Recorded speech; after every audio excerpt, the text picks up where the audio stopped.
विश्वास आणि सत्याची ताकद. MB न्यूज, आपली बातमी, आपलं सत्य. उबाठा नेत्या सुषमा अंधारे रोज प्रसिद्धीसाठी एखादी बातमी शोधतात. पंतप्रधान नरेंद्र मोदी यांच्या नार्वेतील पत्रकार परिषदेवर अंधारे यांनी केलेले वक्तव्य केवळ जनतेमध्ये निगेटिव्हिटी प्रस्थापित करण्यासाठीच केलेले आहे. तुमचे नेते उद्धव ठाकरे मुख्यमंत्री असताना एक दिवस तरी मंत्रालयात गेले का? विधान परिषदेतील उपस्थिती किती? याचे अगोदर आत्मपरीक्षण करावे.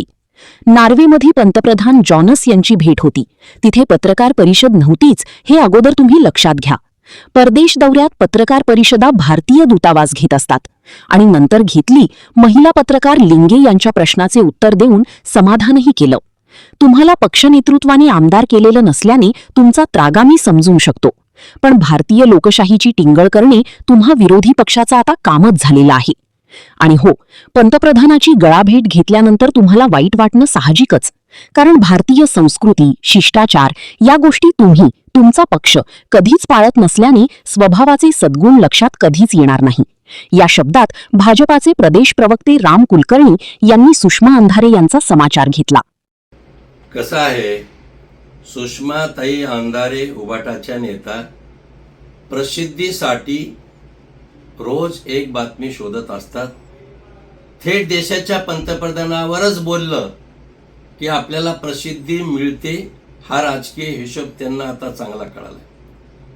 त्यांनी पंतप्रधान नॉर्वेमध्ये गेल्यानंतर एका महिला पत्रकारांच्या प्रश्नाला उत्तर दिलं नाही, यावर त्यांनी बराच खल उडवणारा ट्विटर केलंय. मला त्यांना हे सांगायचंय, हे तुमच्या पक्षा नेतृत्वाला आणि पक्षाला भुईमुगाच्या शेंगा जमिनीच्या पोटात असतात का जमिनीच्या वर असतात हेच माहिती नाही. तुम्ही दुसऱ्याच्या नेतृत्वावर बोलू नका. दुसरी गोष्ट अशी आहे की 2.5 वर्षे पंतप्रधान राज्याचं मुख्यमंत्री पद होतं, मंत्रालयात एक दिवस सुद्धा गेला नाही. एवढंच नव्हे तर काल परवा विधान परिषदेमधली उपस्थिती पत्रक जाहीर झालंय, माध्यमाला आलंय, त्यामध्ये आपल्या नेतृत्वाची उपस्थिती जरा तपासून बघा. आणि हो, पंतप्रधान परदेश दौऱ्यावर जेव्हा जातात त्याचे काही शिष्टाचार, त्याचे काही नियम असतात, हे लक्षात घेतलं पाहिजे. नॉर्वेमध्ये नॉर्वेचे पंतप्रधान जॉनस स्टोर यांच्यासोबत ती भेट होती, पत्रकार परिषद नव्हती, हे लक्षात घ्या. आणि तिथं जर हेले लिंग नावाच्या एका महिला पत्रकारांनी भगिनीनं प्रश्न विचारला, त्याचं उत्तर दिलं नाही म्हणून तुम्ही आता गळा काढता. मुळात ती पत्रकार परिषदच नव्हती, ती फक्त पंतप्रधानाची भेट होती.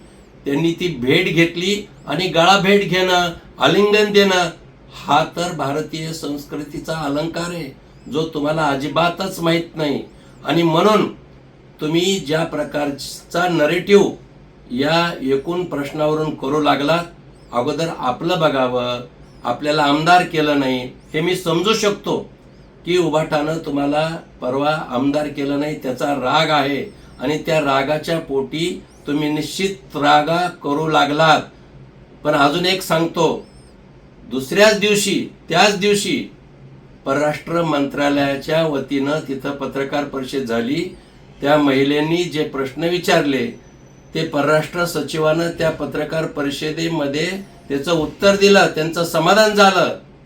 फरक एवढाच आहे की भारतीय लोकशाहीची टिंगल उडवण्यासाठी तुम्ही सारे विरोधी पक्ष नेते काम करतात, हे नक्कीच.